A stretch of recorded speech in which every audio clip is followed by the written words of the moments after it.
নমস্কার প্রিয় শিক্ষার্থী বন্ধুরা, মিঠুন দা হেল্পলাইন আমাদের এডুকেশন ইউটিউব চ্যানেল এবং আমাদের ফেসবুক পেজ মিঠুন সরকার থেকে সকলকে স্বাগত জানাই। তো দেখুন, এই মুহূর্তের সবচেয়ে বড় ব্রেকিং নিউজ ওবিসি নিয়ে। তো সুপ্রিম কোর্টে ওবিসি সংক্রান্ত গুরুত্বপূর্ণ কি শুনানিতে কি উঠে আসলো এবং সঠিক তথ্য, একজ্যাক্ট তথ্য আমাদের সামনে সঠিকভাবে তুলে ধরছি এবং খুব সহজে সংক্ষেপে বোঝানোর চেষ্টা করছি যে আজ সুপ্রিম কোর্টে অ্যাকচুয়ালি কি বলা হয়েছে এবং এর ফলশ্রুতি কি হতে চলেছে এবং রেজাল্ট এর জন্য কি ডিলে হবে কিনা, কি বিস্তারিত হতে চলেছে সেটা একটু আপনাদের সামনে একদম শর্টে বলছি, সংক্ষেপে। দেখুন, সুপ্রিম কোর্ট কি সিদ্ধান্ত নিয়েছে আজ। সুপ্রিম কোর্ট যে সিদ্ধান্ত নিয়েছে সেটা হচ্ছে, প্রথম কথা, সুপ্রিম কোর্ট কোনো রকম কোনো হস্তক্ষেপ করেনি। সুপ্রিম কোর্ট কোনো রকম কোনো হস্তক্ষেপ করেনি। সুপ্রিম কোর্ট এই মুহূর্তে মাঝপথে কোনো অন্তর্বর্তী বা জরুরি হস্তক্ষেপ করতে চায়নি, মানে কোনো রকম কোনো মানে পোস্টপন বা স্থগিতাদেশ কিছু জারি করা হয়নি। আচ্ছা, এখানে সুপ্রিম কোর্ট যেটা বলেছে যে মূল রায়কে চ্যালেঞ্জ বলতে এখানে বিষয়টা আবেদনকারীদের বলা হয়েছে, যারা আবেদন করেছিল 7-17 বলা হয়েছিল যে মানে জাজমেন্টের আগে পর্যন্ত যেন 17% করা হয়, মানে চলমান যেগুলো, মানে কন্টিনিউয়াস যেগুলো ইয়েগুলো রয়েছে, রিক্রুটমেন্ট যেগুলো রয়েছে, মানে পেন্ডিং নিয়োগ যেগুলো রয়েছে। তো আবেদনকারীদের সুপ্রিম কোর্ট জানিয়েছে 2024 সালে কলকাতা হাইকোর্ট যে মূল রায় দিয়েছিল 2024 সালে কলকাতা হাইকোর্ট যে মূল রায় দিয়েছিল, যেখানে প্রায় 5 লক্ষ ওবিসি সার্টিফিকেট বাতিল করার কথা বলা হয়েছিল, সেই মূল রায়কে আনুষ্ঠানিকভাবে চ্যালেঞ্জ জানিয়ে আইনি আবেদন করতে পারে। এটা আবেদনকারীরা তাতেও সম্মতি জানিয়েছেন।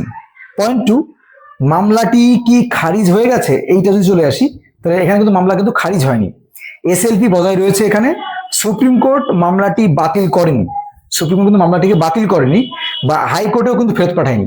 এই মামলাটি সুপ্রিম কোর্ট মামলাটি বাতিল করেনি, আবার কিন্তু হাইকোর্টেও ফেরত পাঠায়নি। অর্থাৎ এখানে স্পেশাল লিভ পিটিশন খোলা রাখা হয়েছে। বোঝা গেল? অর্থাৎ আমি যদি সহজ কথায় বা এক কথায় খুলে বলি বিষয়টা, তাহলে বলবো যে মূল মামলার হ্রাস বা চূড়ান্ত সিদ্ধান্ত নেওয়ার ক্ষমতা সুপ্রিম কোর্ট নিজের হাতেই রেখে দিয়েছে। অর্থাৎ মূল মামলা যেটা, সেই মূল মামলার চূড়ান্ত সিদ্ধান্ত নেওয়ার ক্ষমতা সুপ্রিম কোর্ট তার নিজের হাতেই রেখে দিয়েছে। বুঝলেন আশা করি। এবার এই শুনানি ঘিরে কি কি ঘটেছে দেখুন।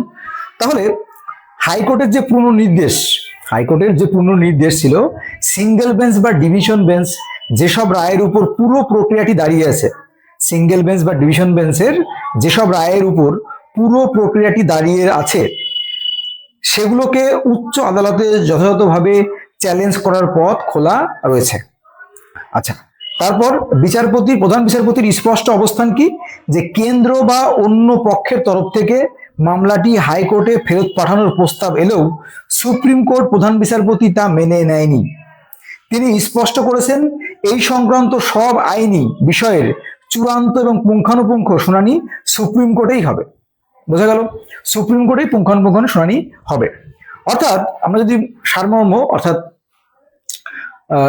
মূল কথায় আসি, যে মামলাটি সুপ্রিম কোর্ট থেকে বাতিল হয়নি, পয়েন্ট 1। পয়েন্ট 2, বা হাইকোর্টেও কিন্তু ফেরত পাঠায়নি।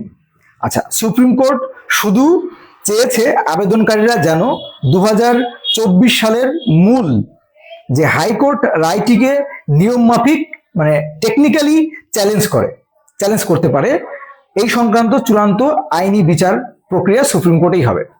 অর্থাৎ না আপনাদের যে রিক্রুটমেন্ট চলছে, যা প্রসেসিং চলছে, তার কিন্তু কোনো স্থগিতাদেশ এসব কিছু পরে নেই। অর্থাৎ যে সরকার যে সিদ্ধান্ত নিয়েছে বা হাইকোর্টের যে জাজমেন্ট রয়েছে, সেই জাজমেন্ট অনুসারে এটা কিন্তু কন্টিনিউয়াস করবে, কোনো রকম কোনো স্থগিতাদেশ দেওয়া হয়নি। ঠিক আছে? এবং মূল যে মামলাটা, সেই মামলাটা সুপ্রিম কোর্টেই কন্টিনিউ হবে বা কন্টিনিউ করতে পারবে। এটা হচ্ছে আজকের মূল হিয়ারিং এর মূল বিষয় বা মূল কাহিনী। আশা করি বুঝতে পারলেন। অবশ্যই ভিডিওটি শেয়ার করবেন এবং কোনো কোশ্চেন থাকলে অবশ্যই কমেন্ট বক্সে জানাবেন।